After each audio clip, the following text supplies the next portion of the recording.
Hello everyone. आज हम जानते हैं गोस्वामी तुलसीदास जी का जीवन परिचय। प्रयाग के पास चित्रकूट जिले में राजापुर नामक एक गांव है।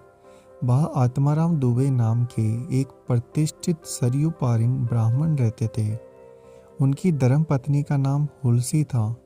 संवत 1554 की श्रावण शुक्ला सप्तमी के दिन अभुक्त मूल नक्षत्र में इन्हीं भाग्यवान दंपति के यहाँ 12 महीने तक गर्भ में रहने के पश्चात गोस्वामी तुलसीदास जी का जन्म हुआ। जन्मते समय बालक तुलसीदास रोए नहीं, किंतु उनके मुख से राम का शब्द निकला। उनके मुख में 32 दांत मौजूद थे। उनका डील डोल 5 बरस के बालक का सा था। इस प्रकार के अद्भुत बालक को देखकर पिता अमंगल की शंका से व्यथित हो गए। उसके संबंध में कई प्रकार की कल्पनाएं करने लगे। माता हुलसी को यह देखकर बड़ी चिंता हुई। उन्होंने बालक के अनिष्ट की आशंका से 10वीं की रात को नवजात शिशु को अपनी दासी के साथ उसके ससुराल भेज दिया। दूसरे दिन स्वयं इस असार संसार से चल बसी। दासी ने, जिसका नाम चुनिया था, बड़े प्रेम से बालक का पालन पोषण किया। जब तुलसीदास लगभग 5.5 वर्ष के हुए, चुनिया का भी देहांत हो गया। अब तो बालक अनाथ हो गया। वह द्वार द्वार भटकने लगा। इस पर जगजननी पार्वती माता को उस होनार बालक पर दया आ गई। वह ब्राह्मणी का वेश धारण करके प्रतिदिन उसके पास जाती और उसे अपने हाथों भोजन करा जाती। इधर भगवान शंकर जी की प्रेरणा से रामशैल पर रहने वाले श्री अनंतानंद जी के प्रिय शिष्य श्री नरहरियानंद जी ने इस बालक को ढूंढ निकाला और उसका नाम राम भोला रखा। उसे वे अयोध्या ले गए। वहाँ संवत 1561 माघ शुक्ला पंचमी शुक्रवार को उसका यज्ञोपवीत संस्कार करवाया। बिना सिखाए ही बालक रामभोला ने गायत्री मंत्र का उच्चारण किया, जिसे देखकर सब लोग चकित हो गए। इसके बाद नरहरि स्वामी ने वैष्णवों के 5 संस्कार करके रामभोला को राम मंत्र की दीक्षा दी और अयोध्या में ही रहकर उन्हें विद्याध्ययन कराने लगे। बालक रामभोला की बुद्धि बड़ी प्रखर थी। एक बार गुरुमुख से जो सुन लेते थे, उन्हें वह कंठस्थ हो जाता था। वहाँ से कुछ दिन बाद गुरु शिष्य दोनों शुक्र क्षेत्र सोरो पहुँचे, जो कि यूपी ताशकंद में पड़ता है। वहाँ श्री नरहरि जी ने तुलसीदास को रामचरित सुनाया। कुछ दिन बाद वे काशी चले आए। काशी में शेष सनातन जी के पास रहकर तुलसीदास ने 15 वर्ष तक वेद वेदांग का अध्ययन किया। इधर उनकी लोकवासना कुछ जागृत हो उठी और अपने विद्या गुरु से आज्ञा लेकर वे अपनी जन्मभूमि को लौट आए। वहाँ आकर उन्होंने देखा कि उनका परिवार सब नष्ट हो चुका है। उन्होंने विधि पूर्वक अपने पिता आदि का श्राद्ध किया। वहीं रहकर लोगों को भगवान राम की कथा सुनाने लगे। संवत 1583 ज्येष्ठ शुक्ला 13 गुरुवार को भारद्वाज गोत्र की एक सुंदर कन्या के साथ उनका विवाह हुआ। वे सुखपूर्वक अपनी नवविवाहिता वधू के साथ रहने लगे। एक बार उनकी पत्नी वाई के साथ अपने मायके चली गई। पीछे पीछे तुलसीदास भी वहां जा पहुँचे। उनकी पत्नी ने इस पर उन्हें बहुत धिक्कारा और कहा, मेरे इस हाड़ मांस के शरीर में जितनी तुम्हारी आसक्ति है, उससे आधी भी यदि भगवान में होती तो तुम्हारा बेड़ा पार हो गया होता। तुलसीदास जी को ये शब्द लग गए। वे एक क्षण भी नहीं रुके, तुरंत वहां से चले गए। वहां से चलकर तुलसीदास जी प्रयाग आए। वहां उन्होंने गृहस्थ सुयस का परित्याग कर साधु वेश ग्रहण किया। फिर तीर्थाटन करके काशी पहुँचे। मानसरोवर के पास उन्हें काकबुंडी सी जी के दर्शन हुए।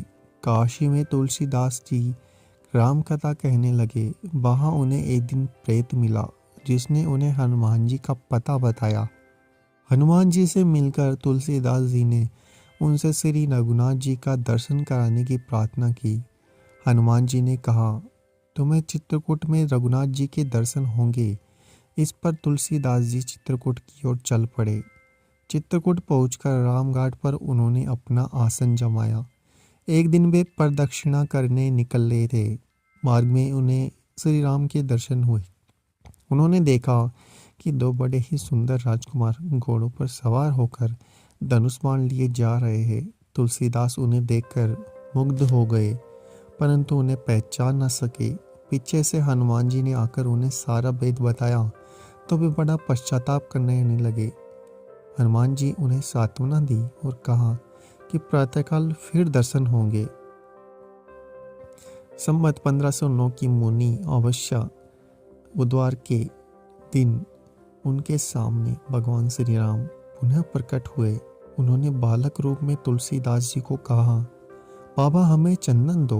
हनुमान जी ने सोचा वे इस बार भी धोखा न खा जाए, इसलिए उन्होंने तोते का रूप धारण करके यह दोहा कहा, चित्रकूट के घाट पर बही संतन की वीर, तुलसीदास चंदन घिसे तिलक देत रघुवीर। तुलसीदास उस अद्भुत छवि को निहार कर शरीर की शुद्धि भूल गए। भगवान ने अपने हाथ से चंदन लेकर अपने तथा तुलसीदास जी के मस्तक पर लगाया और अंतर ध्यान हो गए। संवत 1526 में ये हनुमान जी की आज्ञा से अयोध्या की ओर चल पड़े। उन दिनों प्रयाग में माघ मेला था। वहाँ कुछ दिन वे ठहर गए। पर्व के 6 दिन बाद एक बट वृक्ष के नीचे उन्हें भारद्वाज और याज्ञवल्क्य के मुनि के दर्शन हुए। वहाँ उस समय वही कथा हो रही थी जो उन्होंने शुक्र चैत्र अपने गुरु से सुनी थी। वहाँ से वे काशी चले आए। वहाँ प्रहलाद घाट पर एक ब्राह्मण घर निवास किया। वहाँ उनके अंदर कवित्व शक्ति का स्फुरण हुआ और वे संस्कृत में पद्य रचना करने लगे। परंतु दिन में वे जितने पद रचते, रात्रि में सब लुप्त हो जाते। यह घटना रोज होती और रोज होने के कारण 8वें दिन तुलसीदास जी को सपना में आए भगवान शंकर जी। उन्होंने आदेश दिया कि तुम अपनी भाषा में काव्य रचना किया करो। तुलसीदास की नींद उचट गई। वे उठकर बैठ गए। उसी समय भगवान शिव और पार्वती उनके सामने आए। तुलसीदास जी ने उन्हें साष्टांग प्रणाम किया। शिव जी ने कहा, तुम अयोध्या में जाकर रहो, हिंदी में काव्य रचना करो। मेरे आशीर्वाद से तुम्हारी कविता सामवेद के समान फलती रहेगी। इतना कहकर श्री गौरी शंकर अंतर्ध्यान हो गए। तुलसीदास जी उनकी आज्ञा सिरोधार्य कर काशी से अयोध्या चले आए। संवत 18वां अध्याय यही समाप्त होता है और गीता भी उस साल यही समाप्त रामनवमी होती के है। दिन प्राय वैसा ही उम्मीद है योग था आपको यह जैसा गीता त्रेता पसंद आई युग में होगी। राम जन्म के दिन था। अगर ऐसा उस है दिन तो आप हमारे प्रातःकाल चैनल को तुलसीदास जी सब्सक्राइब ने करें, श्री वीडियो को रामचरितमानस लाइक और की शेयर करना ना रचना भूलें। प्रारंभ की। 2 वर्ष 7 महीने 26 दिन में ग्रंथ की समाप्ति हुई। संवत 1633 के मार्गशीर्ष शुक्ल पक्ष में राम विवाह के दिन 7 कांड पूर्ण हो गए। इसके बाद भगवान की आज्ञा से तुलसीदास जी काशी चले आए। वहाँ उन्होंने भगवान विश्वनाथ और माता अन्नपूर्णा को श्री रामचरितमानस सुनाया। रात को पुस्तक श्री विश्वनाथ जी के मंदिर में रख दी गई। सवेरे जब पट खोला गया तो उस पर लिखा हुआ पाया गया, सत्यम शिवम सुंदरम, और नीचे भगवान शंकर सही थी। उस समय उपस्थित लोगों ने सत्यम शिवम सुंदरम की आवाज़ भी कानों से सुनी। इधर पंडितों ने जब यह बात सुनी तो उनके मन में ईर्ष्या उत्पन्न हुई। वे दल बांधकर तुलसीदास की निंदा करने लगे। उस पुस्तक को भी नष्ट कर देने का प्रयत्न करने लगे। उन्होंने पुस्तक चुराने के लिए 2-4 भेजे। चोरों ने जाकर देखा कि तुलसीदास जी कुटिया के आसपास 2 वीर धनुष बाण लिए पहरा दे रहे हैं। वे बड़े ही सुंदर, श्याम और गौर वर्ण के थे। उनके दर्शन से चोरों की बुद्धि शुद्ध हो गई। उन्होंने उसी समय से चोरी करना भी छोड़ दिया और भजनों में लग गए। तुलसीदास जी अपने लिए भगवान को कष्ट हुआ जान कुटी का सारा सामान लुटा दिया। पुस्तक अपने मित्र टोडरमल के यहाँ रख दी उन्होंने बाद उन्होंने एक दूसरी प्रति लिखी। उसी के आधार पर दूसरी प्रतिलिपियां तैयार की जाने लगी। पुस्तक का प्रचार दिनों दिन बढ़ने लगा। इधर पंडितों ने और कोई उपाय न देख श्री मधुसूदन सरस्वती जी को उस पुस्तक को देखने की प्रेरणा की। श्री मधुसूदन सरस्वती जी उसे देखकर बड़ी प्रसन्नता प्रकट की। उस पर यह सम्मति लिख दी। इस काशी रूपी आनंद वन में तुलसीदास चलता फिरता तुलसी का पौधा है। उसकी कविता रूपी मंजरी बड़ी ही सुंदर है, जिस पर श्री राम रूपी ववरा सदा मंडराया करता है। पंडितों को इस पर भी संतोष नहीं हुआ। तब पुस्तक की परीक्षा का एक उपाय और सोचा गया।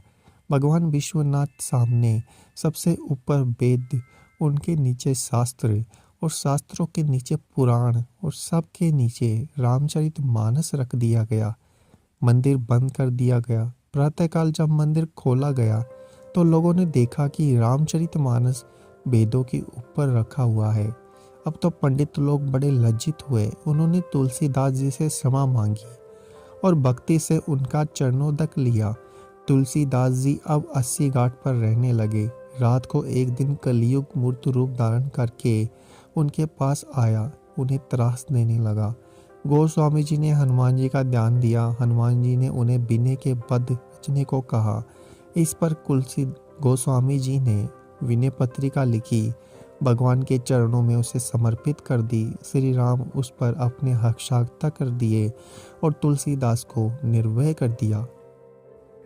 संवत 1680 श्रावण कृष्ण तृतीया शनिवार को 80 घाट पर गोस्वामी जी ने राम राम कहते हुए अपना शरीर परित्याग कर दिया।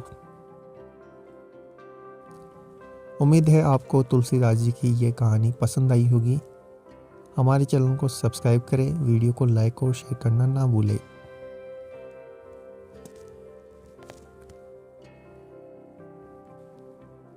हेलो एवरीवन, आज हम जानते हैं गोस्वामी तुलसीदास जी का जीवन परिचय। प्रयाग के पास चित्रकूट जिले में राजापुर नामक एक गांव है। वहाँ आत्माराम दुबे नाम के